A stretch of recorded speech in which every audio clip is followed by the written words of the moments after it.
हरे कृष्णा कृष्णा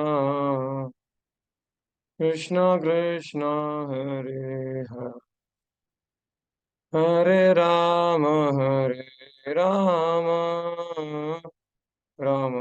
राम हरे हरे हरे कृष्णा कृष्णा कृष्णा हरे हरे हरे राम राम राम राम हरे हरे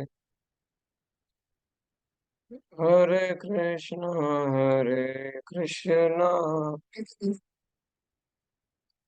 कृष्णा कृष्णा हरे हरे राम राम हरे हरे हरे कृष्णा कृष्णा कृष्णा हरे हरे हरे राम राम राम हरे हरे हरे कृष्णा कृष्णा कृष्णा हरे हरे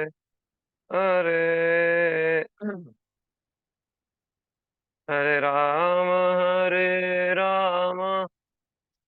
राम राम हरे हरे हरे कृष्णा कृष्णा कृष्णा हरे हरे हरे राम राम राम हरे कृष्णा कृष्णा कृष्णा हरे हरे हरे राम राम राम जय प्रभुपद जय प्रभुपद प्रभुपद जय प्रभुपद जय जय प्रभुपा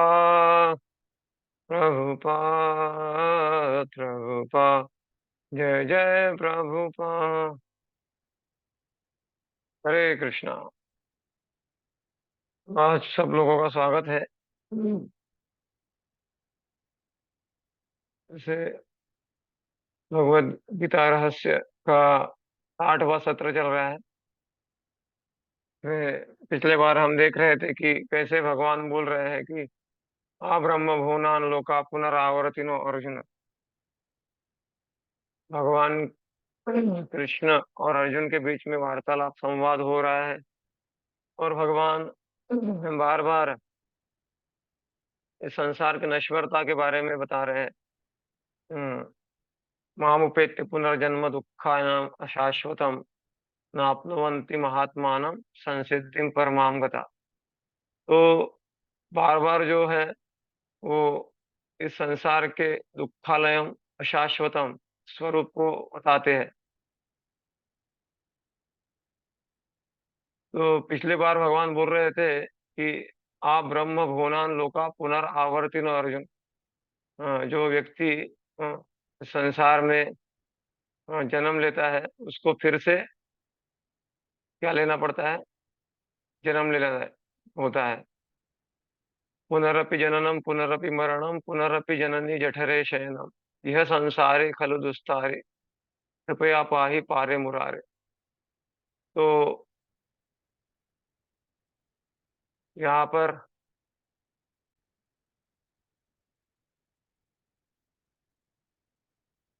बताया है कि आज के इस सत्र में हम ब्रह्मा जी के आयु के बारे में चर्चा करने जा रहे हैं। तो उसमें भगवान बताते हैं कि कोई व्यक्ति कितना ही अ,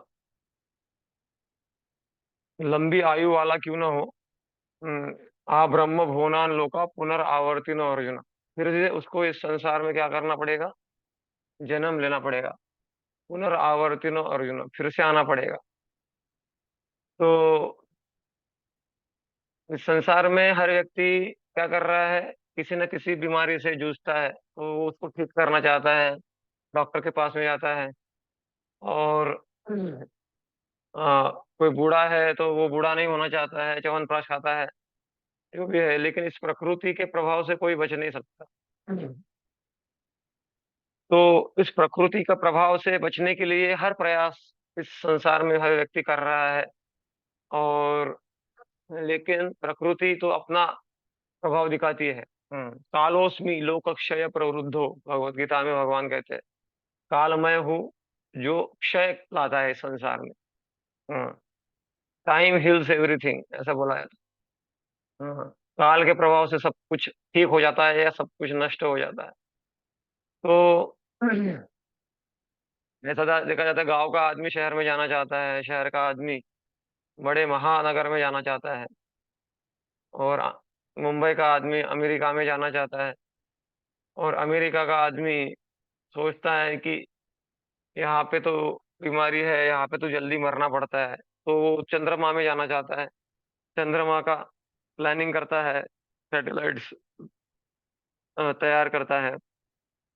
तो इस सारे प्रयास हमारे चल रहे हैं, लेकिन भगवान क्या कह रहे हैं यहाँ पर, आ ब्रह्म भुवनान लोका पुनरावर्तिनो अर्जुन, फिर से उस व्यक्ति को इस संसार में जन्म लेना पड़ता है। तो भगवान एक टीचर है, और टीचर जो होता है स्टूडेंट्स को आगे बढ़ाने के लिए कभी कभी एक योजना बनाता है, एग्जाम्स रखता है। तो exams are good for sincere students, मतलब जो अच्छा विद्यार्थी होता है उसके लिए परीक्षा अच्छी होती है, क्योंकि उसके लिए वो स्टेपिंग स्टोन्स होता है आगे बढ़ने के लिए। तो भगवान भी संसार में इस संसार को दुखालय अशाश्वतम का स्वरूप देते हैं। तो भगवान बता रहे हैं कि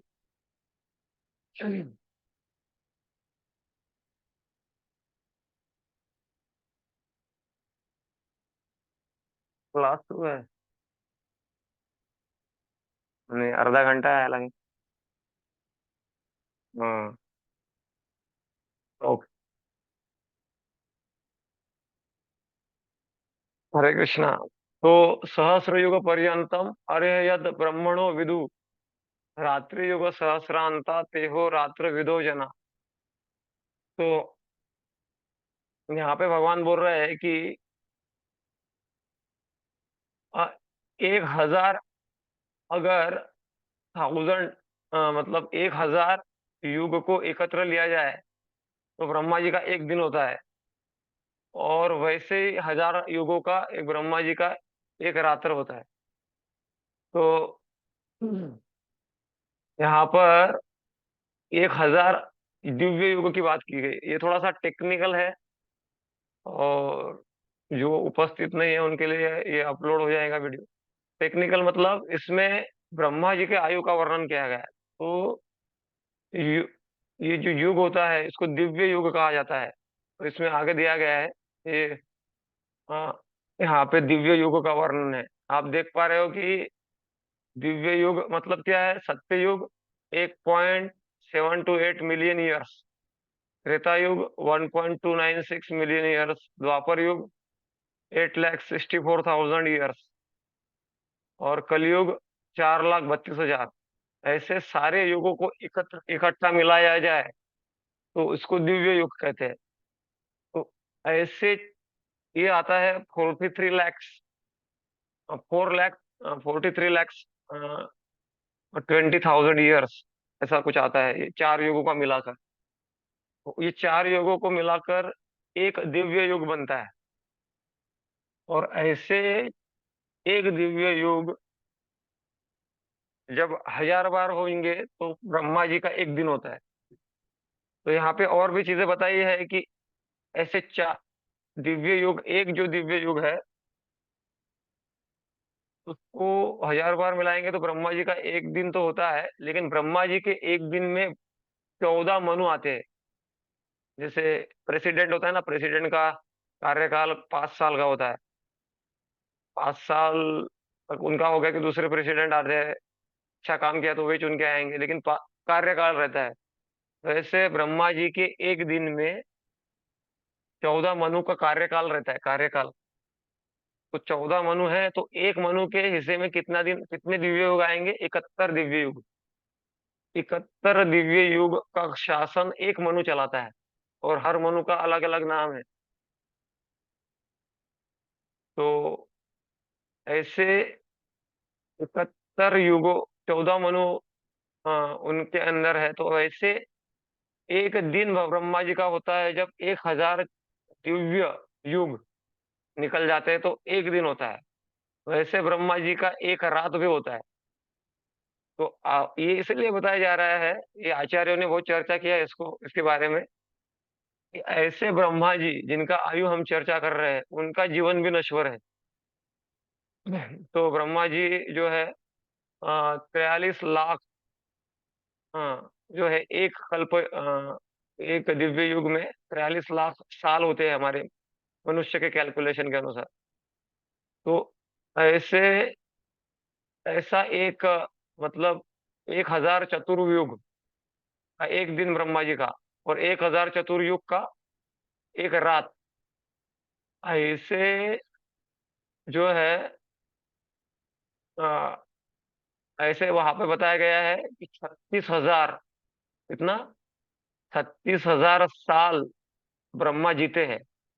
मतलब उसको 36,000 कल्प बोलते हैं। ऐसा अगर ब्रह्मा जी के 1 दिन को जिसमें 1000 चतुर्युग है, उसको अगर कल्प कहते हैं। भगवान ने गीता में शब्द यूज़ किया है, कल्प अ, कल्प ये शब्द भगवान ने यूज़ किया है, उसमें बोला है। तो ब्रह्मा जी के 1 दिन को अगर कल्प कहते हैं, कल्प बना होता है 1000 दिव्य चतुर्युगों का, तो वैसे कितने कल्प होते ब्रह्मा जी के जीवन में? 36,000 कल्प। और वैसे ही 36,000 रात्र होती, तो इतना ब्रह्मा जी का आयु होता है। और ऐसे ब्रह्मा जी को भी शरीर छोड़ना होता है, उनका भी शरीर छूटता है। इसीलिए एक लोमस ऋषि थे, लोमस ऋषि को किसने कहा कि उनका भी आयु बहुत ज़्यादा था कि अरे आप कुटिया-वुटिया बना के भजन क्यों नहीं करते हो? उन्होंने कहा कि अरे इतना उनको लोमस ऋषि का वरदान था कि अ, अगर मतलब ब्रह्मा जी का 1 दिन होता था तो उनका 1 बाल झड़ता था। तो इतना बड़ा आयु था उनका। लेकिन किसी ने पूछा उनका कि आप कुटिया बना के भजन क्यों नहीं करते हो? तो अरे बोले इतना भी क्या कुटिया बनाना, ये भी एक दिन मरना ही है तो क्यों? मतलब वो अनासक्ति का भाव उस समय में लोगों के जीवन में हुआ करता था। आवश्यकता के अनुसार वो जीवन जीते थे। तो यही बता रहे हैं ब्रह्मा जी का इतना आयु है। और ऐसे इसके बारे में calculation of life of Brahma ये हम ही चर्चा कर रहे थे। त्रेता युग, द्वापर युग, कलियुग। तो बलदेव विद्याभूषण कहते हैं वही कि ये जो डे और दिन और रात है देवताओं का, तो 12,000 देवताओं के साल अगर लिए तो वो अ, एक चतुर्युग होता है, ऐसा बोल रहे हैं।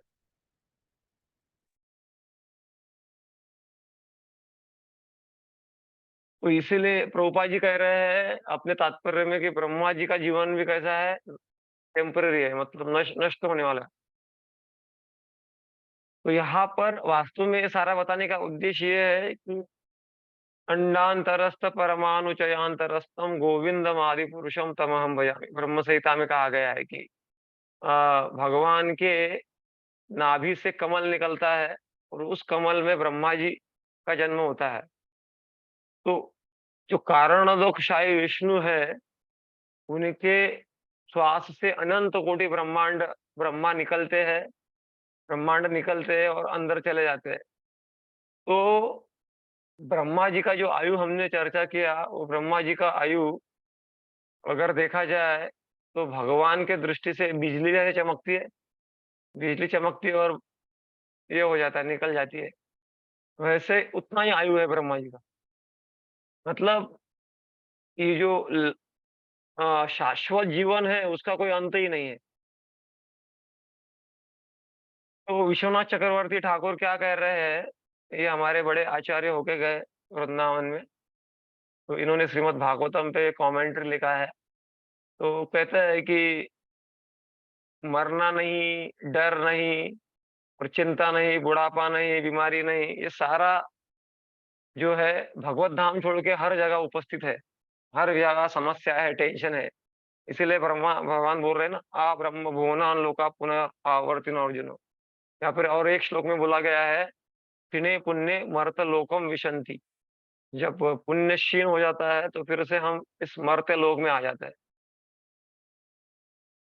तो इसलिए प्रश्न पूछा जा रहा है कि ब्रह्मा को भी मरना होता है तो फिर बाकी लोगों का कहना ही क्या।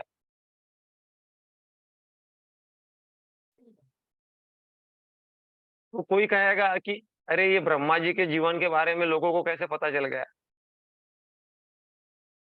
तो इसका उत्तर ऐसा आ जाता है कि ब्रह्मा जी के जीवन में जो प्रलय होता है, तो ये प्रलय प्रलय अलग अलग लेवल पे होता है। जैसे एक शरीर नष्ट हो जाता है, उसको देह का प्रलय बोलते हैं। फिर ब्रह्मा जी का दिन होता है, उसको कल्प प्रलय बोलते हैं, कल्प के बाद में। और एक मनवंतर के बाद में भी प्रलय होता है। 71 चतुर्युग जब बीत जाते हैं तो मनवंतर आता है, मनु मनु का कार्यकाल। तो मनु का कार्यकाल जब खत्म होता है तो वो एक प्रलय होता है। फिर ब्रह्मा जी का एक दिन खत्म हो जाता है, ब्रह्मा जी सो जाते हैं, तो सारे जो जीव है सुप्त अवस्था में, वो जो कमल की नाल होती है ना, उसमें चले जाते हैं, ऐसा वर्णन है। तो जैसे कोई विद्यार्थी है, वो आके बोलता है माँ को कि मुझे थोड़ा सिनेमा देखना जाना है, मैं सो रहा हूँ अभी, 2 बजे, मैं 4 बजे उठा देना, मैं जाऊंगा। तो सो गया वो। फिर जैसे उसको माँ ने उठा दिया, अरे 4:15 बज गए, कहीं आने वाला था तू। तो उसको तुरंत याद आ गया कि मुझे तो सिनेमा देखना जाना था। तो दौड़ेगा वो। वैसे ही जो सुप्त अवस्था में जीव चले जाते हैं ना रात्रि में ब्रह्मा जी के, तो फिर से अपने अपनी इच्छाओं के अनुसार, इच्छा द्वेष समुत्थेन द्वंद्व मोहेन भारत, भगवत गीता में भगवान बोलते हैं कि जैसे जैसे हमने इच्छा, या जैसा भावना, जैसी प्रभु मूरत देखी तैसी। तो जैसे जैसे इच्छा हमारी होती है तो उस अनुसार हम इस संसार में घूमते रहते हैं। इसीलिए भगवान कहते हैं ना भगवत गीता में, यम यम वापि स्मरण भावम त्यजन्ते अन्ते कलेवरम। तो बलदेव विद्याभूषण कह रहे हैं कि कौन भगवान के इस ब्रह्मा जी के आयु को जानते हैं, जो महर्लोक के वासी है। महर्लोक में जो, क्योंकि जो प्रलय होता है, कल्प प्रलय जो होता है, उसमें ब्रह्मा जी का नाश नहीं होता है। ब्रह्मा जी का जो है ब्रह्मांड का नाश नहीं होता है। जब ब्रह्मा जी का आयु खत्म हो जाता है, उस समय भी होता है वो, उस समय पर ब्रह्मांड भी महतत्व में विलीन हो जाता है। अभी ये थोड़ा गहन विषय है, इस श्रीमद् भागवतम के पंचम स्कंद में भी आया है, और अन्य स्कंदों में शुरुआत में उसका वर्णन है। तो इसको थोड़ा डीप स्टडी की आवश्यकता है, लेकिन फिर भी समझने के लिए ये जो है शॉर्ट में, ये जो प्रलय होता है तो महर्लोक के वासी इसका बताते हैं कि ब्रह्मा जी कैसे इतने साल जीते हैं। तो यहाँ पर अम, बताया गया है कि कैसे भगवान के बारे में गुणगान किया गया है।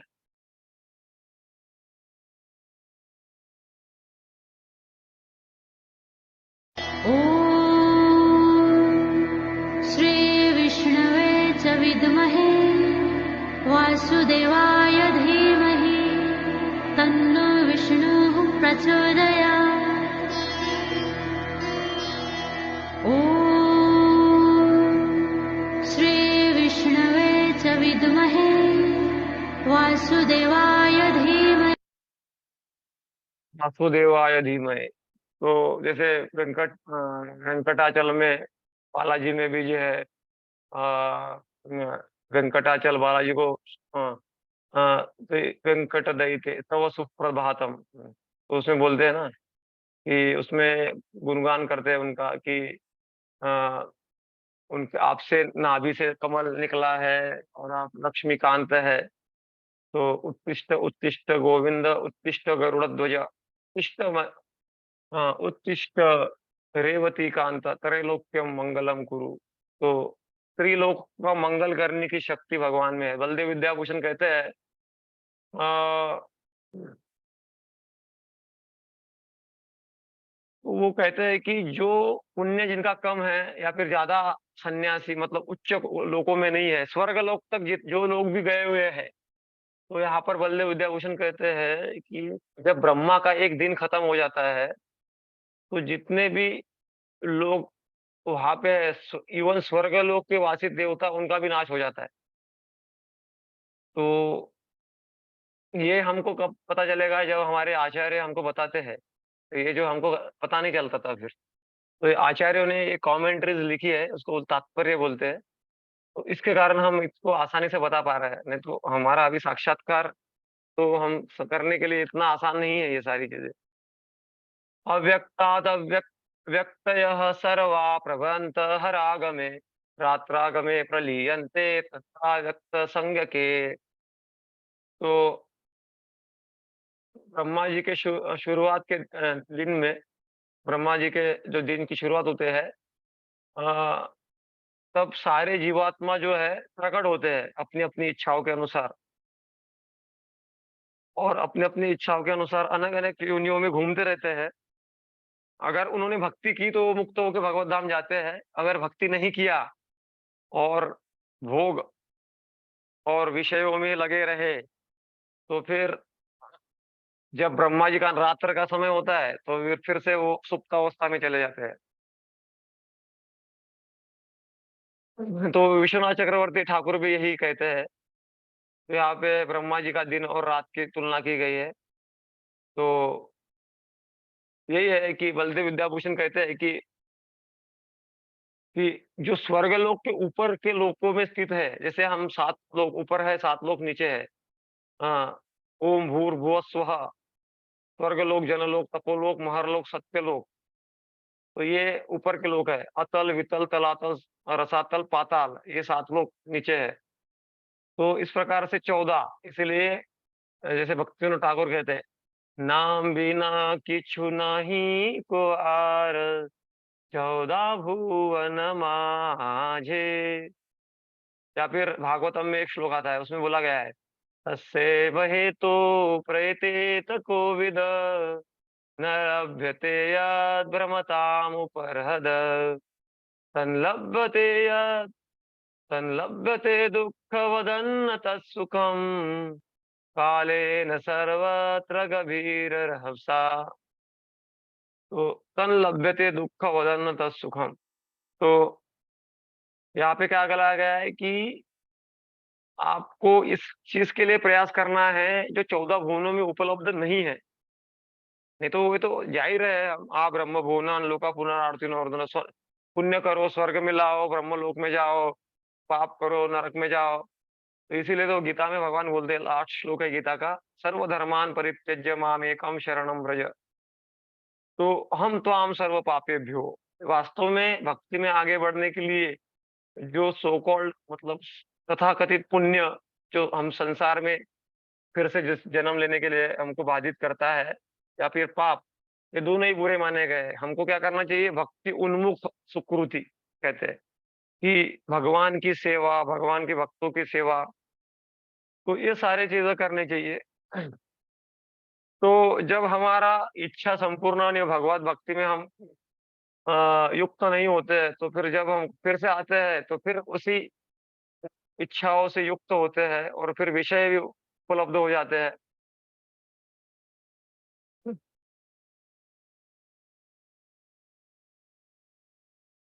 तो ये मैं ऑलरेडी बता दिया है कि ब्रह्मा जी का जब दिन खत्म पूरा आयु खत्म हो जाता है, तो सारा ब्रह्मांड उसमें प्रधान में लीन हो जाता है। उसको बोलते हैं, उदाहरण के लिए आपको बता दिया जाए तो जब हम गृहिणी होती है, वो आटा बनाती है, तो आटा जो ड्राई आटा होता है, जिसको गोला नहीं बनाया है, उसको बोलते हैं प्रधान।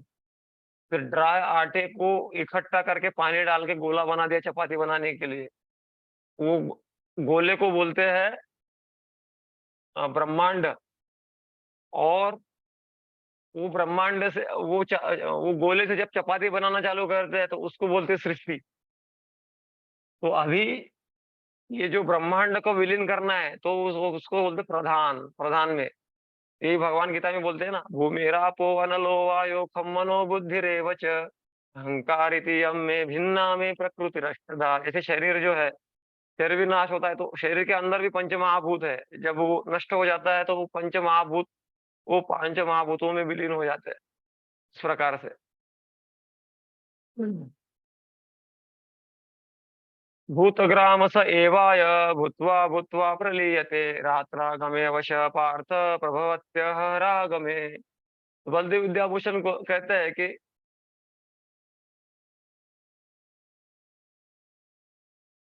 तो बलदेव विद्याभूषण कहते हैं कि एक बार अगर चीजें नष्ट हो जाती है तो वो तो फिर से उत्पन्न नहीं होनी चाहिए। फिर से कैसे होती है?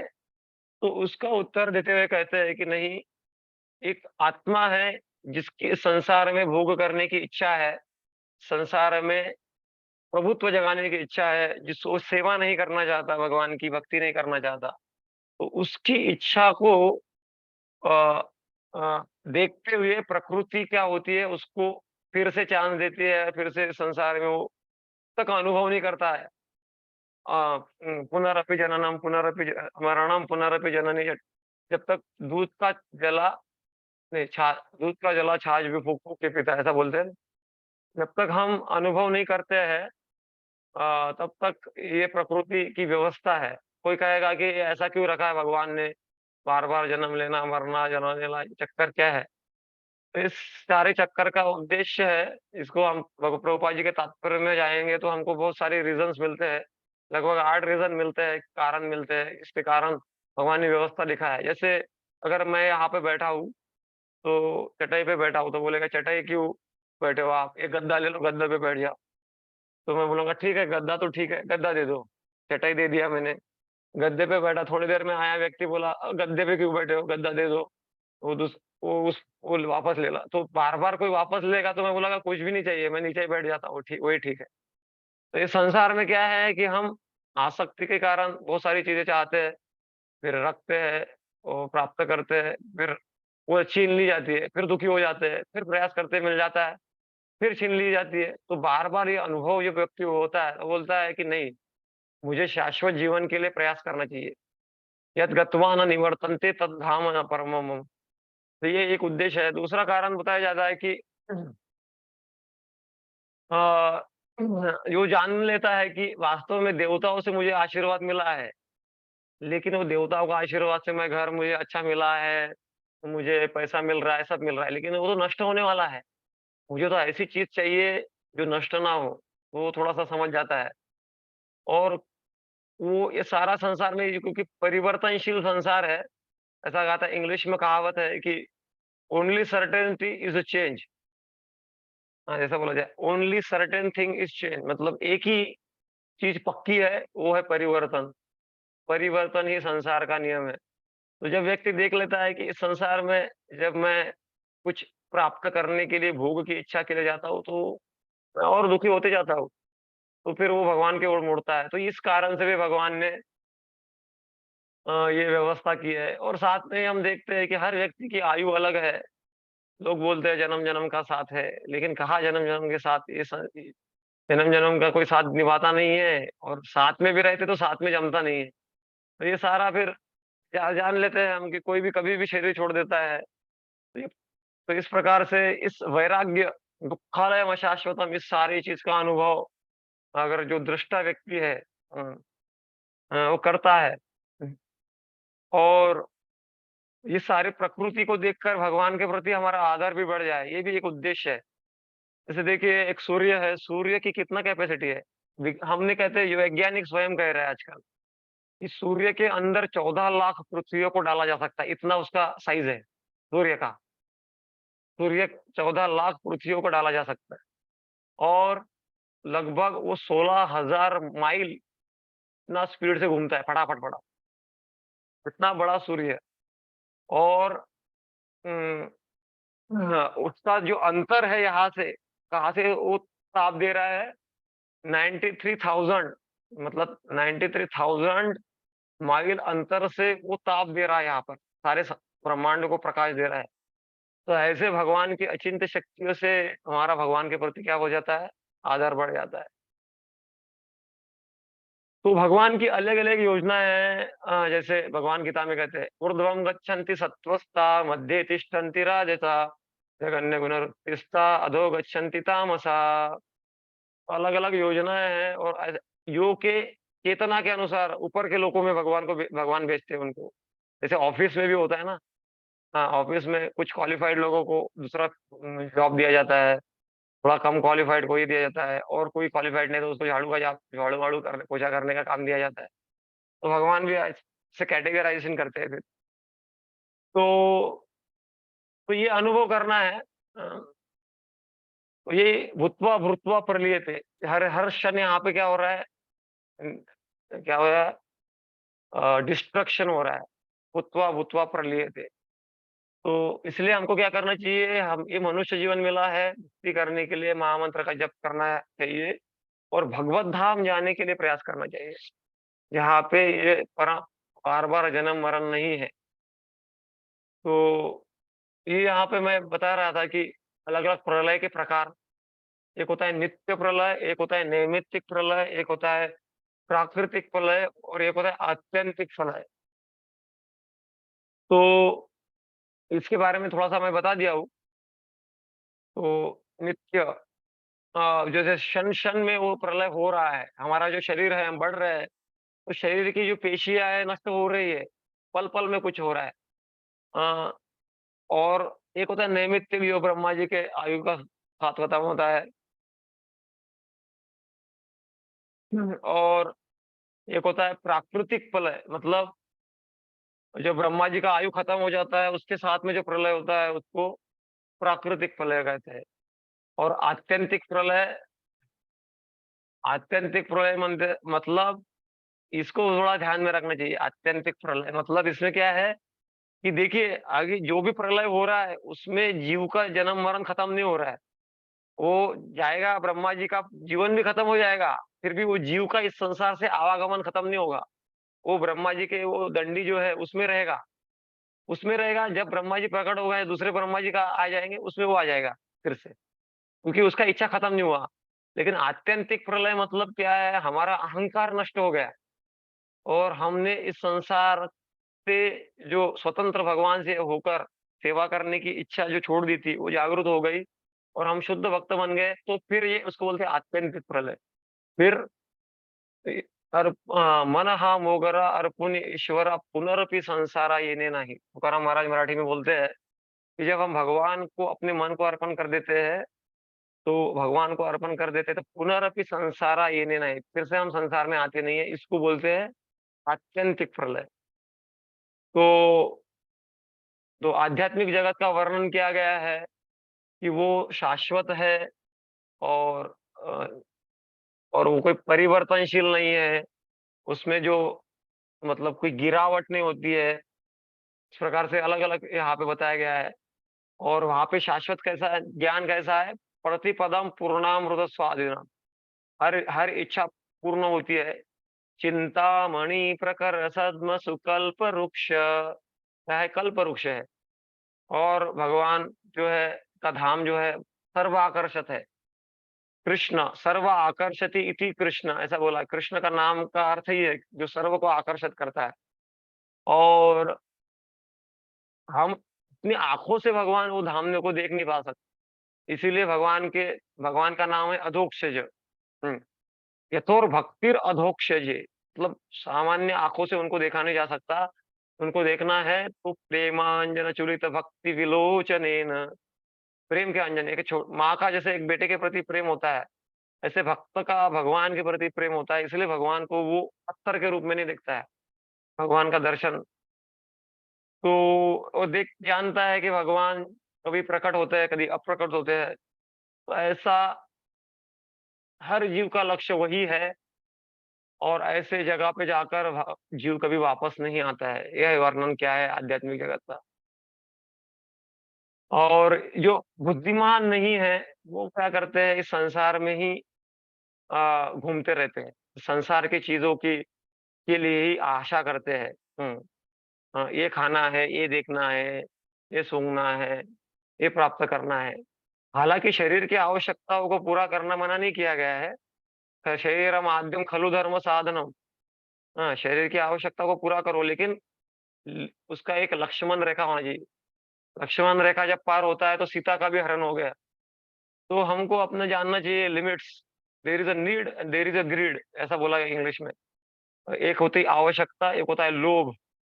और लोभ जो होता है, जो एक बंदर होता है ना, बंदर जाता है, उसको दिखता है कि अरे एक डब्बे में क्या रखा है, नारियल रखा है। तो नारियल को निकालने के लिए वो हाथ डालता है बंदर।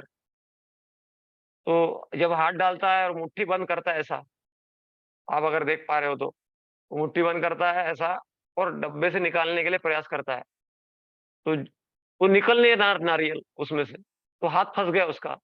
अगर वो नारियल ऐसा छोड़ देगा तो हाथ ऐसे निकल जाएगा उसका, लेकिन छोड़ रहा है तब तक उसको मदारी आता है और पकड़ लेता है उसको। तो ऐसे हमारी परिस्थिति है, हम चीजों को छोड़ना नहीं चाह रहे, पकड़ के रखे लोभ के कारण, और फिर इसलिए इस संसार में फंसते रहते हैं।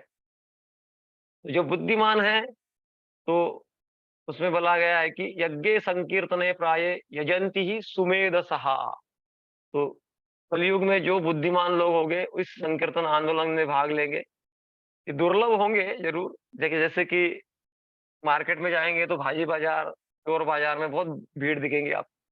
लेकिन हीरे का दुकान है, सोने का दुकान है, तो एक दो गिराईक दिखते हैं उधर, क्योंकि पेमेंट करना पड़ता है, पैसा गिनना पड़ता है उधर। वैसे ही भक्ति के गिराईक, वास्तविक भक्ति के गिराईक कम है, मनोरंजन के गिराईक बहुत है। मनोरंजन सब लोग चाहते हैं, लेकिन हमारा वास्तविक मनुष्य जीवन का लक्ष्य है आत्मरंजन।